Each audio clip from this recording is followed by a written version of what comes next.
Good morning, friends. Hare Krishna. Very happy Friendship Day to all of you on this International Friendship Day. And I'm here to speak on the subject matter of friendship. We are, I'm very happy to announce that there is a new book of mine called The Magic of Friendships, which is being launched today on International Friendship Day. And I'm going to be speaking based on this book, some concepts of friendship that all of us should know, and how important this relationship is for a human being. Friendships, unfortunately, though they are such a crucial part of life, are very often misunderstood and misused in today's world. Friendship is not just about people coming together, but it's about people coming together and actually helping each other grow. One of the most important elements that is needed for making friendships work is what is known as like-mindedness. Unfortunately, today, people feel somebody who is a classmate is a friend, someone who is a colleague is a friend, somebody who's a neighbor is a friend, someone who is just you hang out with is your friend. But actually, that's not what real friendship is all about. Jim Rohn, he says, a human being becomes the average of 5 people you are most associated with. So you tell me, who are the 5 people you are most connected with, the most you spend the most amount of time with? You are the average of those 5. And therefore, if you really want to understand what friendship is, we need to go deeper into this relationship. And I'll tell you, friendships are so crucial for human beings. As I always say, humans are not rational animals, but are relational animals. Look at the success of Facebook. Look at the success of Instagram. Look at the success of all the social media tools that are available today. The reason why people throng and thrive on social media is because they feel that so many people are their friends. But the reality is, you may have 1,000 people on your Facebook who are your friends. But if you don't have one person to actually share your heart with, whom you can really connect with on a deeper level, those 1,000 people being your friends is totally meaningless. And therefore, we need to go a little deeper into the understanding of friendship than the superficial understanding which comes just from an external thought. I'm going to tell you all a story from the Panchatantra, which really brings out this element of one of the most crucial elements of friendship. This is a very commonly heard story, but unfortunately, it's not understood from this perspective. The story is a simple story of a monkey that lived on top of a tree. And this tree was a very, very beautiful fruit bearing tree. It had the most succulent and tasty berries. And this monkey lived there on those berries and just loved staying on his tree home. One day, a crocodile who happened to be in the lake that was adjacent to the tree happened to pass by, just walked up to the tree. The monkey, he felt that the crocodile is his guest, so it's his duty to take care of his guest. So he told the crocodile to open his mouth, and he dropped a bunch of berries into the mouth of the crocodile. The crocodile loved the berries, and he wanted more, and the monkey gave him more. He sat there and spoke a little bit to the monkey. They understood each other, and soon they became good friends. Every day, the crocodile would come there and spend a sufficient amount of time talking to his friend, to his new friend, and eating berries. At a certain point, the crocodile's wife, she began to suspect that the crocodile is spending so much time away from home. What is he up to? So she kept pestering him and asking him, "What are you doing?" And he told her that, "I found a new friend, and there's this monkey that I connected with, and he gives me amazing berries." The crocodile's wife just not ready to believe him. So she wanted proof. So the crocodile the next day, he got a lot of berries for her. She loved the berries, and she just had a thought that if the monkey is eating berries all day long, how tasty must this monkey be? And she told him that, "I want the monkey's heart." and I want to eat the monkey's heart. The crocodile said, he is my friend. How can I kill him? The wife said, nothing doing. You have to get this for me. The crocodile, very sad, went back to his friend, and the monkey realized as soon as he came that something is different today. So they began to speak. And the crocodile told him, obviously the crocodile didn't reveal what has happened. The crocodile told him, you have done so much for me. I want to do something back for you in return. He said, can you come with me for a ride? I want to just take you on a ride into the river. You sit on my back and we'll just swim across the river. We'll have great fun. The monkey, obviously, he didn't know what to expect. He had trust in his friend, and he agreed. And he jumped on the back of the crocodile, and the crocodile went swimming. And when they reached mid-river, and there was no way the monkey could go back anywhere, the crocodile told him what the real reason was. He said, my wife wants to eat your heart. So I'm sorry, I'm taking you to my wife. The monkey said, oh, you should have told me that. If you only had told me, I would have got my heart. The crocodile was confused. He said, what do you mean by that? He said, I keep my heart in my tree usually. And I only bring the heart whenever I need it. But since you didn't tell me, I didn't bring my heart. The crocodile was in real anxiety because the wife had very specifically told him that she wants to eat the monkey heart. Now the crocodile was in anxiety, and the monkey told him, don't worry, let's just go back. I'll bring my heart and we'll go back home. We'll go back to your house. The crocodile immediately agreed, and they swam back to the shore. And as soon as the crocodile reached close to the shore, the monkey jumped off and climbed up the tree. And sitting on top of the tree, the monkey gave a very wise lesson to the crocodile. He said, my dear friend, I realized something very important today. I realized friendship cannot happen between anyone. It has to happen between people who are like-minded. He said, both of us, we don't share anything in common. Your likes are different, my likes are different. And therefore, we have to learn that friendship cannot happen between us. This is too dangerous. So in this story, when the monkey said, I left my heart on the tree, what does it really mean? It means that in friendship, when you are between two friends who are really close to each other and there is a very strong bonding and like-mindedness, the heart is together. But when the monkey said, my heart is on the tree, which essentially means that I don't connect with you anymore. Both of us are on two different levels, two different planes. And your interest is different and my interest is different. Your lifestyle is different, my lifestyle is different. Your mindset is different and my mindset is different. And the monkey said, he spoke about 6 loving exchanges. He said, Dadati pratigranati, guhyam akhyati prichati, bhungte bhojayate chaiva, shadvida priti lakshana. This sloka, the Sanskrit verse, was quoted by the monkey to the crocodile in the Panchatantra, which is what Rupa Goswami used in his Nectar of Instruction book. And the monkey told the crocodile these 6 loving exchanges. Which are the 6? He said, Dadati pratigranati, giving gifts and accepting gifts. Guhyam akhyati prichati, revealing your heart and confidence and hearing the other person's heart and confidence. And bhungte bhojayate chaiva, that means inviting somebody to dine and being invited to dine. These 6 loving exchanges, the monkey told the crocodile, have to be done between people who are like-minded. And therefore, the basis of friendship is not whether you are in the same school. It's not whether you're in the same college, not whether you're working in the same office. It's not whether you're staying in the same neighborhood. The basis of friendship is like-mindedness. Wherever you find like-mindedness, that's where friendship begins. For everything in life, we prepare a lot. For getting into the best of schools and colleges, we prepare a lot. For getting into the best of jobs and for job interviews, we prepare a lot. We prepare so much for every aspect of life. So there is one thing we never prepare for, and we take it for granted that we are already prepared, and that is to get into friendships.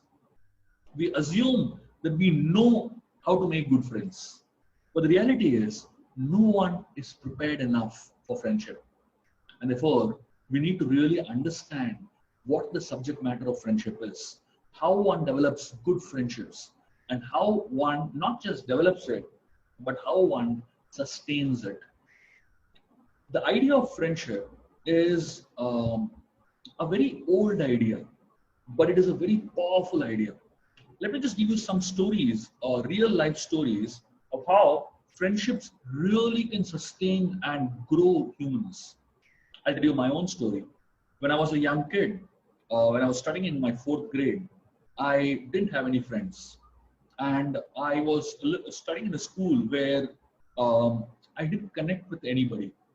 And literally, so I kind of had an inferiority complex, because of which I felt that I didn't belong there. It was a very, very high-end school, a very elitist school.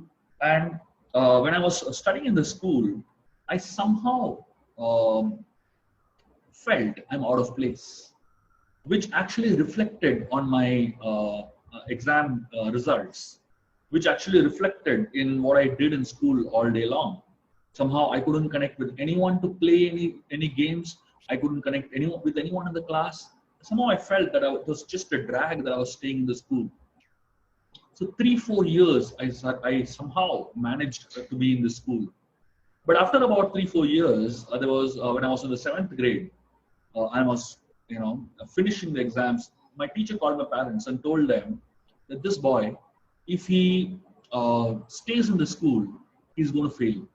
And she told them that I will have to detain him in this same class if he continues here in the school, because he's not qualified to go ahead. Now my parents, they panicked. They obviously removed me from the school immediately and put me in another school. This other school was a very simple school, but a very beautiful school.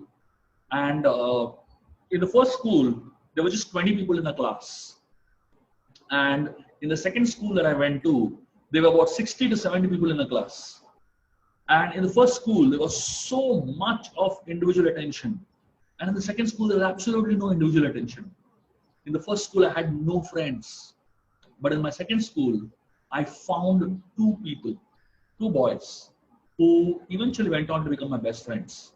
And even today, they are still my best friends after so many years.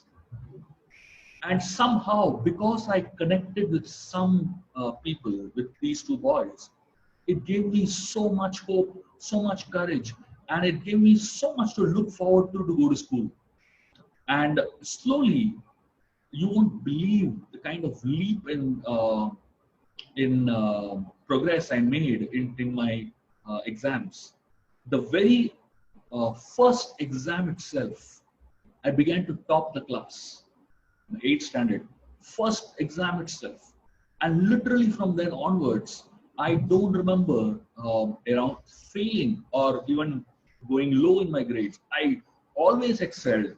And I always think back about this incident, about this situation of my life. And if I think back about it, I still wonder, how is it that I was a student who was almost failing, who was going to be detained in the class, suddenly started excelling. And that's when I realized how powerful good friends can be.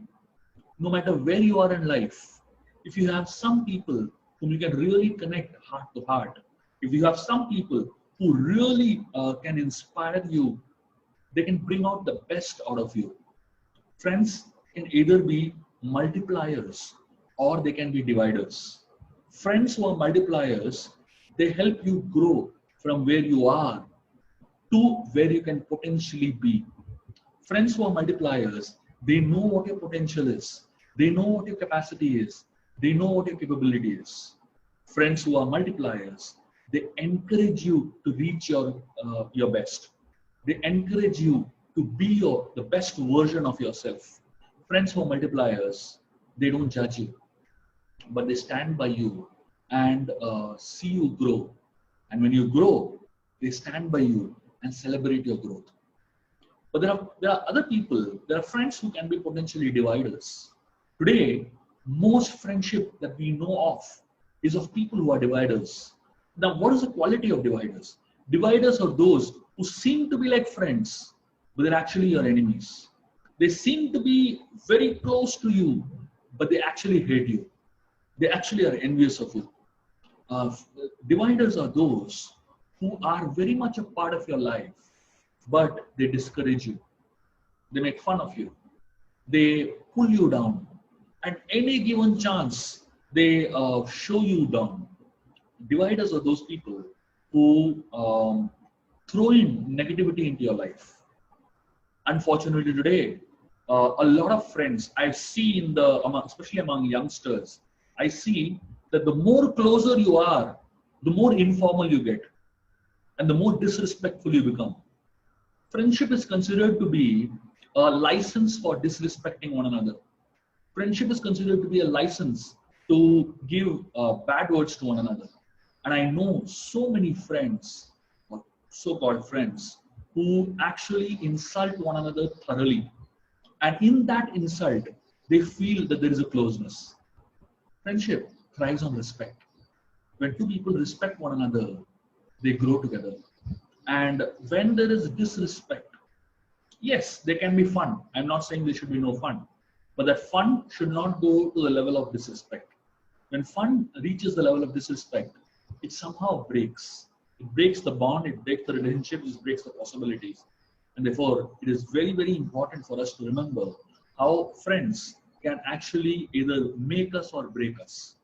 I can give you so many examples of friends that break one another.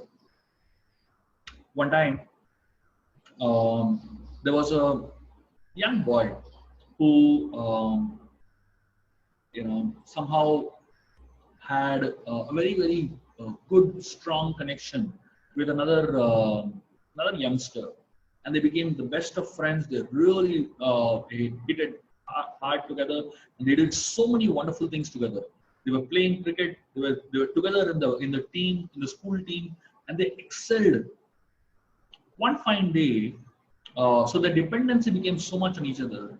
And one fine day, the one of the boys, his father got a transfer to another city. They shifted out, and within a few days, the this first boy, he was alone and completely devastated, having lost his best friend, and he completely lost himself with the loss of friendship. And somehow he just couldn't manage to connect with anybody else. And finally, after months of struggle, he did connect with someone, and that person uh, pulled him into addictions, smoking, and drinking, and drugs. And then this he went into a downward spiral. Many years later, when he did meet his old friend, now obviously they were at different situations and different lifestyles and different places. But the moment he met, he started crying because he revealed to him that my life is completely lost without you. And somehow the old friend tried his best to pull him out. Obviously, it was a tough journey. But the point is that human beings very emotionally connect with friendships. I know of friends who survived and are together for life. Like I know of an industrialist, uh, two men now, they are in their 80s. They run a very, very successful industry in Calcutta. And they became friends when they were in the third grade. And their friendship lasted for more than 75 years.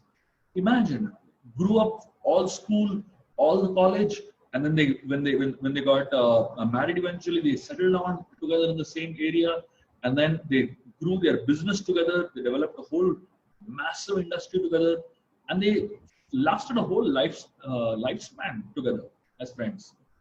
So friendships are very powerful units that can bond one another.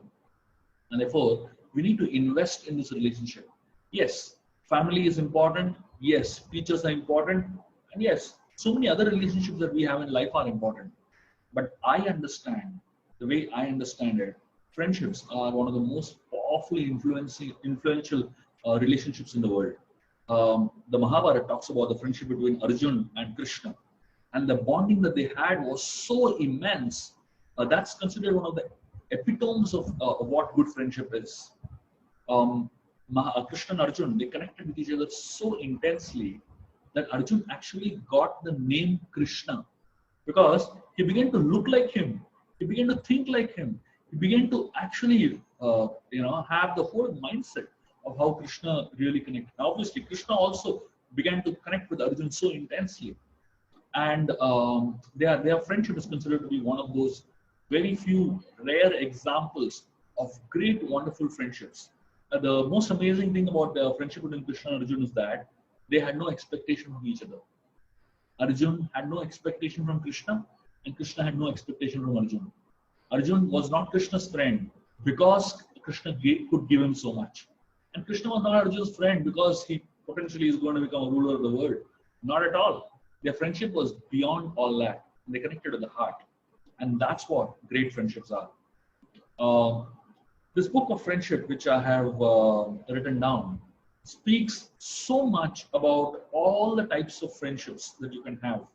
In fact, it talks about how friendships are made, how friendships break, how friendships grow, how friendships survive, um, how to choose your friends, how to avoid certain people who potentially can be threat to your understanding of friendship. Like for example, one of the things I speak about is a Greek story. This is a story from the Greek mythology, and this story speaks about a very interesting concept where there was um, a personality named Zeus, and Zeus, he was one of the gods in the Greek mythology, and Zeus, he offers two bags to a man. One bag contains all the faults of the man, and another bag contained all the good qualities of the person. And he handed over this bag to somebody to carry with him somewhere. And he put these two bags on a pole, and he handed over the pole to this man to carry. But unfortunately, what he did was, when he handed over the pole, he kept the bag that had the faults in front of him, and he kept the bag that had good qualities at the back of him. So this man, he could easily see the faults of others, but he could not see the good qualities of others. So the faults of others were in front of him, very visible, but the good qualities of others were behind him, totally invisible. And therefore, the Greek mythology calls this as the Zeus fault. One of the greatest dangers in friendship is the inability to see good in others. And the greatest dangers in friendship is the inability to see faults in oneself. So ideally, one should see faults in oneself and good in others. But unfortunately, we see good in ourselves and faults in others. And that is considered to be one of the biggest difficulties in friendship. And that causes so much of chaos in relationships. So friendships, as I said, are very delicate. They're very beautiful, but they're very delicate. A good friend is someone who can stand by a friend during the tough times and during the good times. So when a friend is going through happy situations, a good friend is someone who comes and joins in the celebration. In fact, he is someone who not just joins, but he creates celebrations. Unfortunately, today, people don't celebrate other people's success. Why? Because when somebody is successful, it causes envy in one's own heart. Because you're always thinking about your failures when you hear about other people's success. Unfortunately, that's not how friendship works.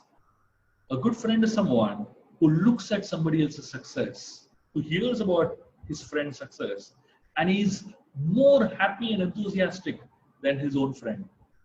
Lord Ram, when he would be in Ayodhya, so one of the reasons that the residents of Ayodhya wanted Ram to be their friend, to be their king, was because he would celebrate their joys more than the family members. And when there would be some sorrow in the family, Ram would come and cry more than the family members. Now imagine, Ram was not a part of the family, but still he would empathize with the family, empathize with what they're going through. Good friends are people who celebrate your joys and share your sorrows. when you're going through difficult times, a good friend is someone who comes and cries along with you. It's not necessary that a friend has to solve all your problems. It's not possible to solve all problems. But a good friend is someone who can empathize with your problems. And when people actually feel understood, they feel happy. When someone can empathize with their problems, they actually feel that their problems are solved. So friendships are all about understanding the needs, interests, and concerns of other people. Uh, Unfortunately, today, the world promotes selfish living. The world promotes a life which is based on your own needs, interests, and concerns. But friendship is all about keeping aside your needs, interests, and concerns and focusing on the needs, interests, and concerns of the person that you connect with so intensely. Good friendships is possible in this world, but provided you understand the rules of friendship. So I would, on this occasion of International Friendship Day, I would highly recommend you all to delve into the magic of friendship, which is there in this book that is being released today. The book is available on Amazon and Flipkart in India. It is soon for international audiences. It will be soon available on Kindle version on Amazon. And I would highly recommend you all to please get hold of this book and dive deep into this into the concepts of friendship. So in this book, you'll find not just uh, tips and ideas based on today's time and age, but you'll also find a lot of tips and ideas based on the ancient wisdom from the Indian epics, the Ramayana, the Mahabharata, the Panchatantra, and the Niti Shastras. Every chapter of this book has wisdom from the East and also stories from the West. Each chapter has thoughts that will really provoke you to think deeper about this aspect of friendship. And these thoughts are not just theoretical, but they're very practical. Every chapter is followed by an exercise.